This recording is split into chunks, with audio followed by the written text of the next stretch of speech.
Hi friends, welcome to కాసుల Shankar channel. నేను మీ Shankar. Friends, mega family Tollywood ఇండస్ట్రీలోనే అత్యధిక హీరోలు ఉన్న family mega family. Megastar Chiranjeevi garu, power star Pawan Kalyan గారు, రామ్ చరణ్ గారు, వరుణ్ తేజ్ గారు, సాయిధరం తేజ్ గారు, వైష్ణవ్ తేజ్ గారు, ఇంకా అల్లు అర్జున్ గారు, అల్లు శిరీష్ గారు కూడా ఒకప్పుడు ఈ ఫ్యామిలీలోనే ఉండేవాళ్ళు. ఇప్పుడు సపరేట్ అయ్యారనుకోండి, దీని గురించి తర్వాత మాట్లాడుకుందాం.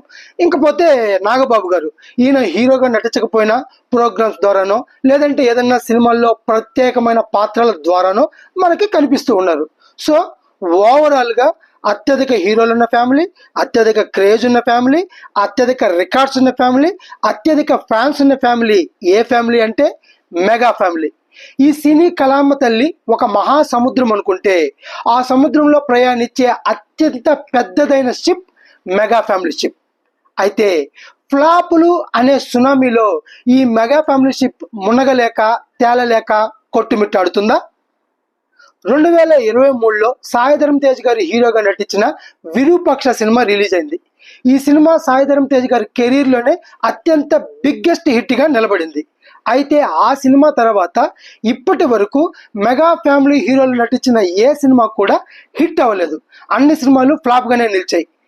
ఫర్ సపోజ్ మెగాస్టార్ చిరంజీవి గారు నటించిన బోలా శంకర్ సినిమా ఫ్లాప్ అయింది. పవన్ కళ్యాణ్ నటించిన బ్రో, దీంట్లో సాయిధరం తేజ్ గారు కూడా నటించారు, ఈ సినిమా కూడా ఫ్లాప్ అయింది.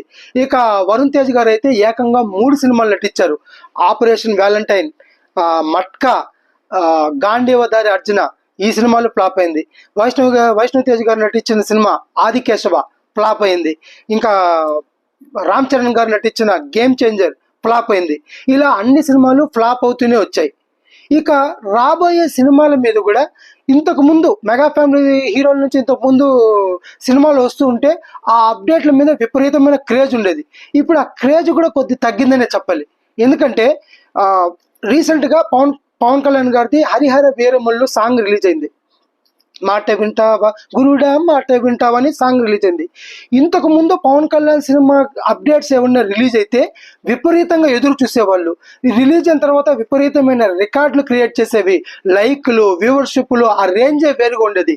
బట్ ఈ సినిమాకి అలా ఇంతకుముందు పవన్ కళ్యాణ్ సినిమాకి వచ్చిన రెగ్యులర్ రెస్పాన్స్ అయితే తగ్గింది. దీనికి కారణం ఏదైనా కావచ్చు. పవన్ కళ్యాణ్ గారు పూర్తిగా రాజకీయాల్లోకి వెళ్ళిపోవడం కావచ్చు, సినిమాల మీద ఇంట్రెస్ట్ లేదు, కేవలం ఫ్యాన్స్ కోసమే తీస్తున్నారు. ఈ పరిణామాల దృష్ట్యా ఆ క్రేజ్ తగ్గుండొచ్చు.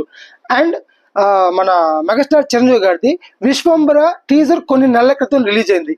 అండ్ ఈ టీజర్ కూడా మిక్స్డ్ రిపోర్ట్ వచ్చింది. అంటే గ్రాఫిక్స్ ఓల్డ్గా ఉన్నాయని, చిరంజీవి గారు లుక్ కూడా పాత లుక్లో ఉన్నారని, బాలశంకర్, ఆచార్య ఈ లుక్లో ఉన్నారని చెప్పి మిక్స్డ్ టాక్ వచ్చింది. సో ఓవరాల్గా టాక్ కూడా పూర్తి ఎలివేషన్ అయితే మెగా ఫ్యామిలీకి రావట్లేదు. ఫ్లాప్ అవుతుందేమో అన్న చిన్న ఫీలింగ్స్తోనే ఉన్నాయి. అయితే వీటన్నిటి మధ్య ఉన్న ఈ నెగిటివ్ వైబ్రేషన్స్ మధ్య ఉన్న ఒకే ఒక positive vibration, Vishwambhara cinema release date May 9. ఈ రిలీజ్ డేట్కి ఒక ప్రత్యేకత ఉంది. దీని గురించి నేను ఇంకో వీడియో చేసి చెప్తాను. అండ్ మన సాయిధరం తేజ్ గారిది కొత్త మూవీ ఒకటి సంబరాల ఏటుగట్టు ఒకటి స్టార్ట్ అయింది. దాని మీద కూడా పాజిటివ్ టాక్ ఉంది. ఈ 2 పాజిటివిటీలు తప్ప మిగతా అన్ని నెగిటివ్ వైబ్రేషన్స్తో చూపిస్తున్నాయి. సో ఈ మన మెగా ఫ్యామిలీకి పవన్ కళ్యాణ్ గారు ఒక డైలాగ్ అన్నారు, సీజ్ ద షిప్ అనేసి. అలాగే ఈ మెగా ఫ్యామిలీ షిప్లో ఉండే ఈ ఫ్లాపులు అనే షిప్ సీజ్ అయిపోయి హిట్ అనే షిప్ మూవ్ అవ్వాలని మనస్ఫూర్తిగా కోరుకుందాం. హరిహరం వీరమల్లు సినిమా హిట్ అవ్వాలని, విశ్వంబర సినిమా సూపర్ హిట్ అవ్వాలని, అలాగే సాయిధరం తేజ్ గారిది రాబోయే సంబరాలు ఏటుగట్టు హిట్ అవ్వాలని మనస్ఫూర్తి. మెగా ఫ్యామిలీ అదే ఫాస్ట్లో, అదే స్పీడ్లో నెంబర్ 1 దిశగా దూసుకుపోవాలని మనస్ఫూర్తిగా కోరుకుంటున్నాను. ఇది ఫ్రెండ్స్ ఇవాళ వీడియో. ఈ వీడియో కానీ మీకు నచ్చితే please like, share and subscribe. Thank you.